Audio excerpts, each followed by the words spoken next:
Hey everybody, welcome to homerecordingmadeeasy.com, learningtomix.com, and here on my YouTube channel. And in this video, I'm going to show you a couple of functions on how the StudioLive Series 3 mixer kind of integrates with Studio One as part of the DAW control that was recently released. As I'm finding out new ways to set up my mixer with Studio One for my workflow, I want to share some of those things with you in case you're stuck and want to learn how to do specific things. And there'll be a whole series of videos over the next several months. It'll be in the Studio One Series 3 mixer playlist on my YouTube channel, so be sure to check that out. But before we get to today's couple of tips, if you like what you see in this video, hit that subscribe button. Also go out to facebook.com/homerecordingmadeeasy and follow me there. And for more tips, tricks, concepts, and training around all aspects of home recording, mixing, and mastering, be sure to go back to homerecordingmadeeasy.com. Also check out learningtomix.com. I'm working with my good buddy and colleague Pete Woj from mixbetternow.com, and we've created a mixing training website that'll absolutely help you get better at the craft of mixing. So head on over to learningtomix.com and check out what we got going over there. I'm sure you'll really dig it. So now let's head on over here to the mixer into Studio One. So as you can see on your screen, we have several different camera angles here set up for the first time. So we're going to try this out. So you can see we have Studio One out in front of me on the screen. Also in the top right hand corner of the screen, we have the little touch screen for the Series 3 Live mixer. And then we also have the faders here directly above my picture there. So you can kind of see that. So today what we really want to look at is a couple of different things. There are two functions that I struggled with to try to figure out how to get it to work. And I know how to get it to work, so I'm going to share it with you. First is the transport controls right here up on the touch screen. So when we come up to the transport controls, when we first got into DAW mode, my transport controls weren't controlling the stop, the playback for Studio One. And there is a way to turn that on. It doesn't default when you're in Studio One. So first you got to make sure you have a Studio One session open, which we do as you can see on the screen here. And we got to make sure it's in focus, which means we have to make sure that we've kind of clicked around somewhere to make sure that it's in focus on the screen here. And then we hit our DAW button to make sure that we are in DAW mode. I'll take it out of DAW mode. And when I go into DAW mode, you'll see all the faders kind of come up and it'll kind of be in DAW mode now. And the DAW button will light up green right below the touchscreen on the right-hand side.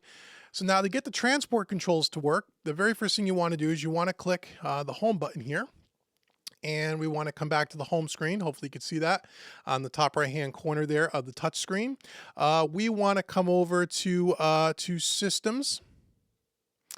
Oh no, excuse me. We want to go back to the home screen. I'm sorry. Want to go over to UCNet, the UCNet button, which is directly right next to the transcoder dial here, right next to the DAW button. So if we go to UCNet, we're going to come up with this screen here. And down here, you're going to see something called recording device. And right now it's the software control.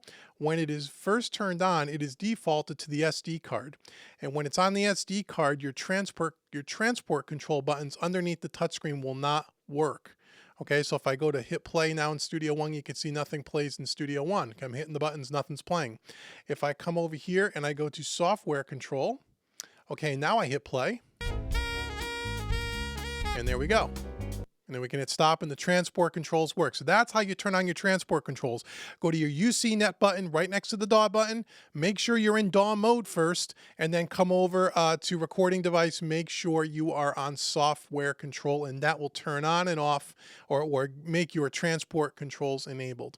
The second thing I want to kind of show you, which is more of a really great workflow feature for myself, is if you can see it right above my video here, you can see the full mixer with the faders. You can see these user buttons here on the right hand side next to the master fader. There are 8 user buttons or user function buttons that you can program to do basically a whole bunch of different things. What I like to do is I like to program a couple of the tasks that I'm constantly clicking with my mouse to make things happen on the Studio One session screen here. So for example, my browser button, I'm constantly taking my mouse, coming over here, opening up my browser, closing my browser, opening up my mixer, closing my mixer. And then the other thing that I do a lot is I come over to the left side, excuse me, of the console view and I click the expand mixer view so I can see all my plugins and all my inserts and sends. I'm always doing that with the mouse. Well, you're able to program those 3 functions, among others, to these buttons. So if you see down here number 8, right above me, you can see on number 8, if I press number 8, my browser opens. If I press number 7, my mixer opens and closes. And if I press number 6, my mixer expands. So I want to show you how to do that. And then I also programmed the top button, number 1, to be my save button, so I can constantly save. So I don't need to do Command S on my keyboard. I can constantly save. So let me just show you how to do that. So the first thing you want to do is go up to your touchscreen. You want to go to the home, go back to your home, and you want to come over to System, and then user assign buttons, which is the icon in the top right hand corner. Hopefully you can see that on the screen. The glare's not too bad. If I go to user assign, now you're going to get these 8 slots, which correspond to the 8 user function buttons right next to your master fader on to the immediate right. And as you can see, hopefully, I don't know how well you can read it. It's not in focus. There's a little bit of a glare, but you can see in slot 1, 7, 1, 6, 7, and 8, you can see there's something there, and those are the functions that I just showed you a second ago. So what we're going to do is let's just do one for, say, button number 3. So button number 3 is right underneath number 1 here. I'm going to hit the edit button. Okay, and then we get a couple of menus. We have our left-hand side menu, which is our main category, and then the actions for those main categories on the right-hand side. So you can use your little encoder to kind of turn down the menu here. So let's say we wanted to come over here to our browser, for example. And on our browser, we wanted to close and open the tab, for example. So I would choose, I'm on user button 3, browser, and then what do you want the browser to do? Let's say we want to close the tab. I'm not sure exactly what that'll do, but you hit close tab, and then you hit save in the top right-hand corner of the touchscreen. Okay, and now you can see the button 3, the second one down, is close tab. So if I hit my my button 3. What does it do? Oh, you gotta, I'm not really sure exactly what that function does. Browser button. That might not be a good one. Let's try something else that I know exactly what it does. Let's go to edit again. And let's go to, could we go to track or audio device? Let's see if we can find something like maybe add a track or something like that. Or here's our console. Let's see if we go to our console, and then what do we want to do? We can add something on our console. We can add an effects channel. Let's try that. So if we add an effects channel in our console, so I'm going to touch the first one up here. Whoops, sorry. I'm going to hit save, and now we're adding our console here. And if I just, let's see, if I scroll over, if you look at the Studio One screen here, I'm going to go all the way over to the right. If I hit number 3, you can see all the way to the far right, it added an effects channel. You see that down here? I'll change the color to yellow so you can see that track. So it just added that. If I hit 3 again, the third user function button here, it adds another effects channel. Really cool, right? So you can program these function keys, I'm going to just remove those, to do whatever you want it to do.